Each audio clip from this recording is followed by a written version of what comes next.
그런데 이 소식을 듣고요.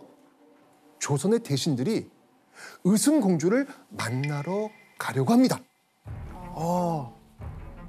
의순공주를 안쓰러워서 갔을까요? 도대체 왜 간다고 했을까요? 자료 한번 보시죠. 의순공주가 또 보로에게 시집을 갔는데 그 사람이 동국의 일, 동쪽 나라, 우리나라 조선 같은 그런 나라의 일을 주관한다고 하니 마땅히 안부를 물어야 할 듯합니다. 그러니까 의순공주의 새로운 남편이 된 보로가 청나라의 새로운 실권자이니 인사를 가야 한다는 겁니다. 의순공주의 위로? 사정? 이런 건 안중에도 없었던 것이죠.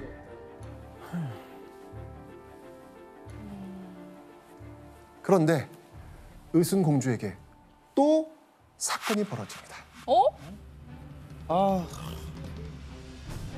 단 1년 만에 새 남편 누구?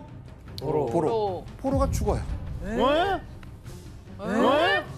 이게 또 홀로 남겨진 거예요. 되게 급진적이네요. 운명이 왜 이래요? 그러니까요. 오랑캐이자 역적인 도르곤의 아이를 낳고 새로운 남편까지 잃은 의순공주. 그 뒤로는 과연 어떻게 살았을까요? 아마도 의순공주는 주변으로부터 철저히 소외된 그런 삶을 살았겠죠.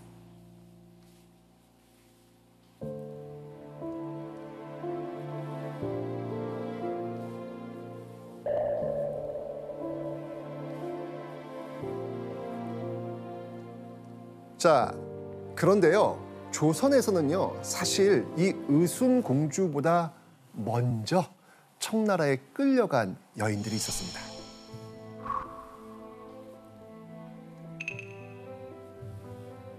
대체 무슨 일이 있었던 걸까요? 영상을 한번 보겠습니다.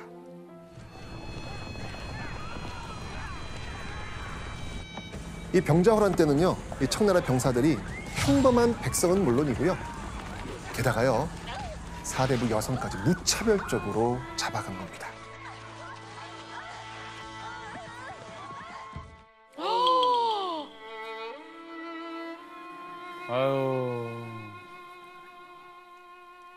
이렇게 끌려간 조선 여성의 수는 헤아릴 수도 없이 많았습니다. 아니 왜 이렇게 당할까 진짜.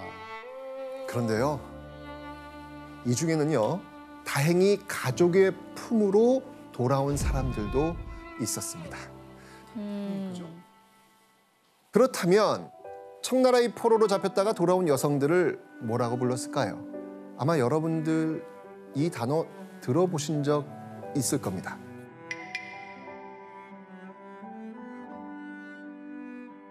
환향녀. 돌아올 환, 고향 향, 계집녀. 이래서 환향녀라고 있는데요. 이 말의 뜻 어떻게 알고 계십니까? 일단 부정적 느낌으로 딱 와야 되거든요. 왜냐면 이거 굉장히 안 좋은 욕이었어요. 욕이었어요? 고국으로 돌아온 이들이 가장 먼저 만나고 싶었던 사람들 누구겠습니까? 가족이죠. 당연히 가족이겠죠. 그런데 자신을 반갑게 반겨주리라 믿었던 가족이 오히려 그들의 가슴에 비수를 꽂습니다.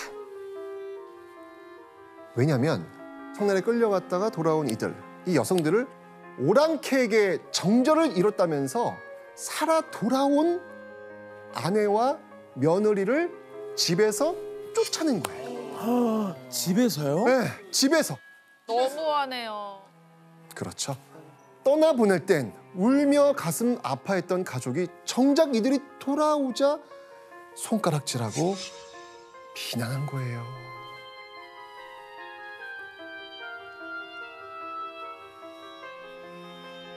자, 그렇다면 우리의 이야기는 다시 오늘 이야기의 주인공 누구? 의순공주. 의순공주로 돌아가 봐야 되겠습니다. 그 뒤로는 과연 어떻게 살았을까요? 어느 날 갑자기 놀라운 일이 생깁니다. 대체 그 이유는 무엇일까요? 보시죠. 의순공주가 청나라에서 돌아왔다. 오, 조정실록에. 청나라에서 돌아왔다. 와. 네, 너무 좋아요. 다행이에요. 네. 자, 과연 어떤 사정일지 자 지금부터 그 이야기를 한번 들어보도록 하겠습니다. 1655년 추운 겨울 어떤 인물이 이 청나라에 있었던 의순공주를 찾아온 거예요. 누굴 것 같습니까? 아, 찾아올 사람이. 청나라에 있을 때요? 네, 누구도 생각하지 못한 인물입니다. 바로 의순공주의 아버지 이계윤이었습니다. 아, 진짜로? 아이고야. 이계윤이 조선의 사절단으로 청나라에 온 겁니다.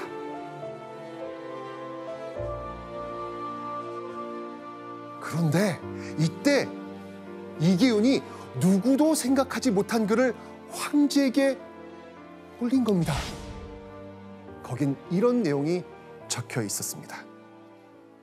제 딸을 돌려주십시오. 오, 아버지인 걸 밝혔구나. 아빠의 그 진심이, 예, 진심이 통한다 이런 마음으로.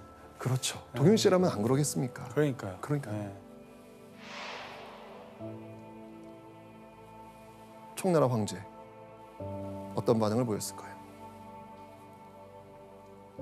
공적인 대화 나눠야 되는데 갑자기 제 딸 돌려주십시오 하면은 안 된다고 했을 것 같은데 저는. 청나라 황제는 기꺼이 허락합니다. 부친이 와서 이제 과부가 돼 있는 딸을 데리고 가고 싶다라고 했을 때 뭐 정치적인 이유가 있다면 거절할 수도 있겠지만 이미 의순공주는 청나라에서 아무런 의미가 없는 그냥 과부의 존재밖에 아닌 것이죠. 그러니까 인간의 마음으로 쉽게 허락한 것이 아닌가 그렇게 보는 게 아마 타당할 겁니다. 맞습니다. 자, 그렇다면 그 뒤로 이 의순공주는 어떤 삶을 살았을 것 같아요? 아버지와 함께 왔더니. 그동안 한이 쌓여 있었잖아요. 못 봤던. 그래서 그거를 앞으로 살면서 오순도순 같이 아빠랑 행복하게 살았지 않았을까.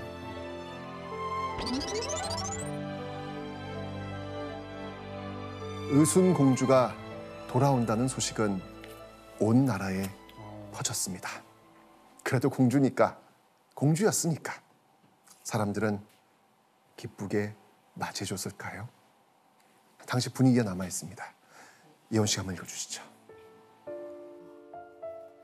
사신으로 북경에 가서 글로 아뢰어 그 딸을 데리고 돌아오니 당시 사람들이 침을 뱉고 욕하였다.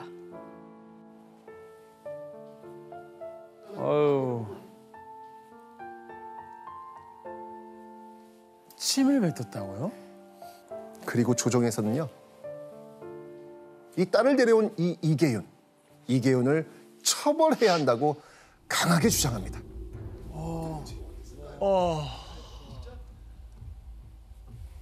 이계윤은 일의 체제를 생각하지 않고 조정을 업신여기며 사사로운 뜻에 끌려 멋대로 돌려달라고 청하였으니 국법에 있어 결코 용서할 수 없습니다. 삭탈관작하여 성문 밖으로 쫓아내소서. 조정을 어떻게 업신여기는 거예요? 그냥 자기 딸 같은 딸 교육하게 하는 건데. 왜냐하면 의순공주를 보내고 또 돌아오는 일 모두 조선 조정에서 정해야 하는 일인데 이계윤이 사사로운 감정으로 멋대로 딸을 데려왔으니 벼슬과 품계를 빼앗고 벼슬아치 명부에서도 삭제해야 한다는 거였습니다.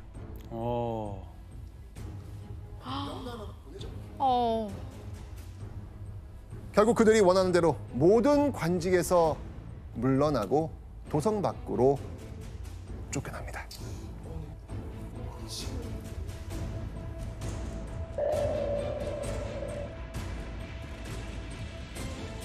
의순공주가 어떻게 갔어요? 나라의 치욕을 한 몸으로 안고 갔잖아요. 잊어버리고 싶은 안 좋은 기억이죠. 그러니까 그냥 조정 신하들이 벌떼같이 일어나가지고 이기훈에 대해서 엄청난 공격을 가한 것이죠. 그래서 사람들은 이기훈을 욕하게 하고 사실은 이기훈과 의순공주의 비극이 발생한 핵심 책임자는 조선 조정이고 효종인데 조정과 왕실이라거나 아주 고위 공무원들은 싹 빠지는 거죠. 맞습니다. 결국 의순공주는 조선에 돌아온 지 7년이 되던 1662년 8월 6일 28살의 나이로 병으로 세상을 떠납니다.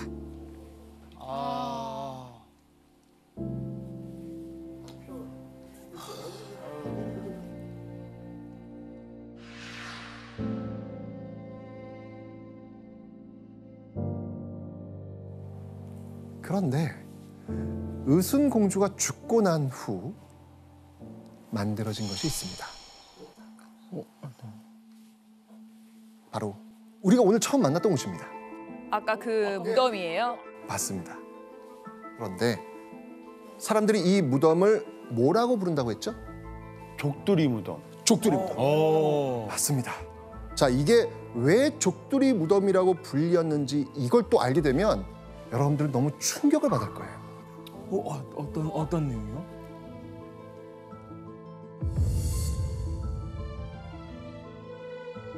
왜냐하면 사람들은 의순공주가 도르곤의 신부가 될 처지가 되자 오랑캐의 왕에게 아첨하며 사느니 죽는 편이 낫다며 강에 뛰어들었다 라는 이야기를 만든 거예요. 그리고 그 강에서 족두리가 떠올랐다면서 그 족두리를 건져서 무덤을 만들었다는 겁니다. 아, 가짜 이야기를 만든 거예요. 그렇죠. 사람들은 왜 청나라에 끌려가 돌아온 여성을 숨기고 정절을 지키기 위해 죽었다는 이야기로 바꾸어서 만들어냈을까요? 왜냐하면 자, 사람들은요 자신들이 바라던 이상에 맞춰서 의순공주를 기억하려고 무덤을 만들고 이야기를 만든 겁니다. 결국 그 죽음을 포장하면서 미화시키면서 살아 돌아온 것은 축하할 일이 아니라 죄라는 겁니다. 아이 진짜 와. 족두리가 묻힌 의순공주의 이 무덤과 이야기는 여성을 희생양으로 삼을 수밖에 없었던 조선이란 나라, 권력자, 남성의 무능함과 치욕의 증거를 지우고 싶었던 흔적이었는지도 모르겠습니다.